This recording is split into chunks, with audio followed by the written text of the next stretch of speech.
ایک عورت حضرت عمر فاروق رضی اللہ تعالی عنہ کے دور میں جب بھی مسجد میں نماز پڑھنے آتی تو ایک نوجوان اس کا راستہ روک کر کھڑا ہو جاتا۔ دو چار دن نظر انداز کرنے کے بعد ایک دن وہ کھڑی ہو گئی اور پوچھا کہ کیا ماجرا ہے، اور نوجوان نے کہا، میں تیرا چاہنے والا ہوں، میرے دل میں تیرے لیے محبت کے بے پناہ جذبات ہیں، میں تجھے حاصل کرنے کے لیے کچھ بھی کرنے کو تیار ہوں۔ اس عورت نے کہا، ٹھیک ہے، میری کوئی شرط نہیں، اگر تو میرا اتنا ہی چاہنے والا ہے تو ایک شرط پوری کر دے تو پھر میں تیرے لیے حاضر ہوں۔ اس نے شرط رکھی کہ وہ 40 دن حضرت عمر فاروق کے پیچھے نمازیں پڑھے گا۔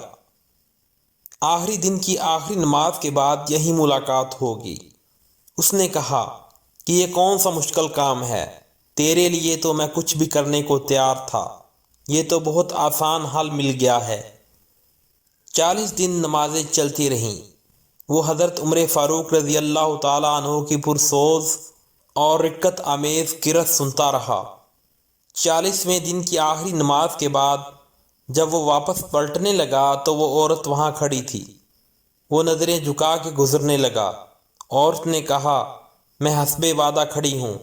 نوجوان نے سر جھکا کر جواب دیا، میرے دل کا تعلق عمر نے رب سے جوڑ دیا ہے، اب تم کھڑے بھی رہو تو میں تمہاری طرف نظر التفات بھی نہیں کروں گا۔ Thanks for watching my videos, please like, subscribe and press the bell icon for upcoming videos. شکریہ۔